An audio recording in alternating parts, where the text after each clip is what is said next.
ਬਿਸਮਿਲ੍ਲਾਹਿਰਰਹਿਮਾਨਿਰਰਹੀਮ अस्सलाम वालेकुम। 3 ਘੰਟੇ ਪਹਿਲਾਂ ਨਾ ਕੋਈ ਗੋਰਾ ਜਿਹੜਾ ਸੀ ਉਹ ਸਾਡਾ ਬੂਹਾ ਭੰਨ ਕੇ ਤੇ ਅੰਦਰ ਵੜ ਆਇਆ। ਮੈਂ ਕੰਮ 'ਤੇ ਗਿਆ ਹਾਂ ਡਿਲੀਵਰੀ ਦੇ, ਰਾਤ ਨੂੰ ਮੈਂ ਡਿਲੀਵਰੀ ਕਰਨਾ, ਟਰੈਫਿਕ ਨਹੀਂ ਹੁੰਦੀ। ਅਤੇ ਕੋਈ ਹਫ਼ਤਾ ਡੇਢ ਪਹਿਲਾਂ ਮੈਂ ਆਇਆ ਸਾਂ ਘਰ 4 ਵਜੇ ਸੁਬਾਹ, ਹਨੇਰਾ ਸੀ ਹਾਲੇ, ਅਤੇ ਇੱਥੇ ਨਾ ਗੋਰਾ ਇੱਕ ਖਲੋਤਾ ਸੀ ਅੰਦਰ ਝਾਤੀਆਂ ਮਾਰਨ ਡਿਆ, ਅਤੇ ਮੈਂ ਆਇਆ ਅਤੇ ਟੁਰ ਗਿਆ। ਅਤੇ ਬੇਗਮ ਨੂੰ ਮੈਂ ਦੱਸਿਆ, ਮੈਂ ਕਿਹਾ ਇੰਝ ਬੰਦਾ ਵੇਖਣਾ। ਉਹਨੇ ਕਿਹਾ ਤੁਸੀਂ ਰਾਤ ਨੂੰ ਡਿਲੀਵਰੀਆਂ ਨਾ ਕਰਿਆ ਕਰੋ। ਮੈਂ ਕਿਹਾ ਕੋਈ ਗੱਲ ਨਹੀਂ, ਟੈਨਸ਼ਨ ਨਾ ਲੈ। ਅਸੀਂ ਆਈ ਗਈ ਗੱਲ ਕਰ ਛੜੀ, ਪੁਲਿਸ ਨੂੰ ਵੀ ਨਹੀਂ ਦੱਸਿਆ। ਮੈਂ ਆਪਣੇ ਮਾਲਕ ਨੂੰ ਦੱਸਿਆ ਕਿ ਇੰਝ ਬੰਦਾ ਸੀ। ਉਹਨੇ ਕਿਹਾ ਨਹੀਂ, ਇੱਥੇ ਨਸ਼ਈ ਹੁੰਦੇ ਰਹਿੰਦੇ ਨੇ, ਚਰਸੀ। ਫਿਰ ਅੱਜ ਰਾਤੀ 1:16 'ਤੇ ਉਹ ਆਇਆ। ਉਹਨੇ ਪਹਿਲਾਂ ਪਿਛਲਾ ਸਾਡਾ ਬੂਹਾ ਹੈ ਬਾਥਰੂਮ ਦਾ, ਉਹ ਤੋੜਨ ਦੀ ਕੋਸ਼ਿਸ਼ ਕੀਤੀ ਹੈ। ਬੇਗਮ ਨੇ ਮੈਨੂੰ ਕਾਲ ਕੀਤੀ ਹੈ, ਕੋਈ ਬੂਹਾ ਬੜੀ ਜ਼ੋਰ ਦੀ ਭੰਨ ਰਿਹਾ, ਜਲਦੀ ਘਰ ਆਓ। ਮੈਂ ਕਿਹਾ ਤੂੰ ਪੁਲਿਸ ਨੂੰ ਫੌਰਨ ਕਾਲ ਕਰ। ਮੈਂ ਵੀ ਪੁਲਿਸ ਨੂੰ ਕਾਲ ਕੀਤੀ। ਮੈਂ ਦੂਰ ਸਾਂ, ਉਹਨੇ ਪੁਲਿਸ ਨੂੰ ਕਾਲ ਕੀਤੀ ਅਤੇ ਉਹ ਇੰਨੀ ਦੇਰ 'ਚ ਉਹ ਅਗਲੇ ਪਾਸਿਓਂ ਆ ਕੇ ਬੂਹਾ ਭੰਨ ਕੇ ਅੰਦਰ ਆ ਗਿਆ।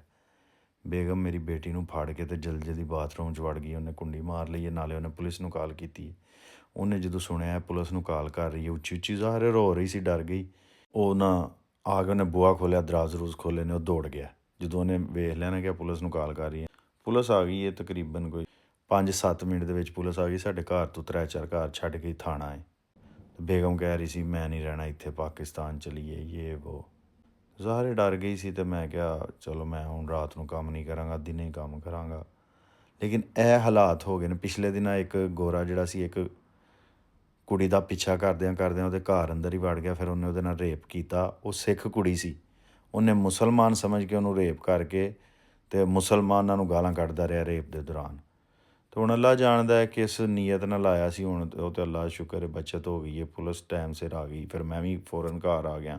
ਡਿਲੀਵਰੀ ਮੈਂ ਕੈਂਸਲ ਕਰਕੇ ਜਲਦੀ ਘਰ ਆਇਆ ਵਾਂ। ਅਤੇ ਹੁਣ ਬੇਗਮ ਨੂੰ ਮੈਂ ਕਿਹਾ ਚੱਲ ਅੱਲਾ ਦਾ ਨਾਂ ਲੈ, ਨਮਾਜ਼ ਪੜ੍ਹ ਅਤੇ ਸੌ ਜਾ। ਅਤੇ ਦਰਵਾਜ਼ਾ ਸਾਡਾ ਟੁੱਟੇ ਹੈ ਅਤੇ ਮੈਂ ਬੈਠਾ ਵਾਂ, ਸੁਬਾਹ ਆਉਣ ਦਾ ਇੰਤਜ਼ਾਰ ਕਰ ਰਿਹਾ ਵਾਂ ਕਿ ਸੁਬਾਹ ਕੋਈ ਪਲੰਬਰ ਆਏ ਅਤੇ ਦਰਵਾਜ਼ਿਆਂ ਨੂੰ ਲਾਕ ਲੂਕ ਲਵਾਈਏ, ਨਾਲੇ ਕੋਈ ਕੈਮਰੇ ਲਵਾਈਏ। ਅਤੇ ਇਹ ਹਾਲਾਤ ਜੇ ਤੁਹਾਡੇ ਬਰਤਾਨੀਆ ਦੇ। ਅਤੇ ਜਦੋਂ ਤੁਸੀਂ ਆਪਣੇ ਮੁਲਕ ਨੂੰ ਰਹਿਣ ਦੇ ਕਾਬਲ ਨਹੀਂ ਛੱਡ ਰਹੇ, ਆਪਣੇ ਬੱਚਿਆਂ ਨੂੰ ਪੜ੍ਹ ਲਿਖ ਕੇ ਉਹਨਾਂ ਨੂੰ ਇੱਥੇ ਆਉਣ ਦੇ ਮੁਕੱਦਰ, ਅਤੇ ਧੀਆਂ ਭੈਣਾਂ ਸਾਰੇ ਸਾਡੇ ਵਿਆਹੇ ਮੁੰਡੇ ਆਪਣੀਆਂ ਬੀਵੀਆਂ ਨੂੰ ਲੈ ਕੇ ਆਏ ਨੇ, ਅਤੇ ਕੀ ਸਾਡਾ ਇੱਥੇ ਮੁਸਤਕਬਲ ਹੈ ਅਤੇ ਕੀ ਸਾਡਾ ਬਣਨਾ। ਅਤੇ ਪਾਕਿਸਤਾਨ ਦੇ ਉੱਤੇ ਜਿਹੜਾ ਅੰਗਰੇਜ਼ੀ ਮਾਫੀਆ ਕਾਬਜ਼ ਹੈ, ਤੁਸੀਂ ਆਂਦੇ ਹੋ ਉਹ ਸਾਨੂੰ ਇਲਮ ਹੁਨਰ ਨਾ ਸਿਖਾਏ, ਸਾਡੀਆਂ ਜ਼ਿੰਦਗੀਆਂ ਜ਼ਾਇਆ ਕਰੇ, ਅਤੇ ਬਾਅਦ 'ਚ ਸਾਡੇ ਬੱਚੇ ਅਤੇ ਸਾਡੀਆਂ ਬੀਵੀਆਂ ਵੀ ਇੱਥੇ ਨਾ ਮਹਿਫੂਜ਼ ਹੋਣ।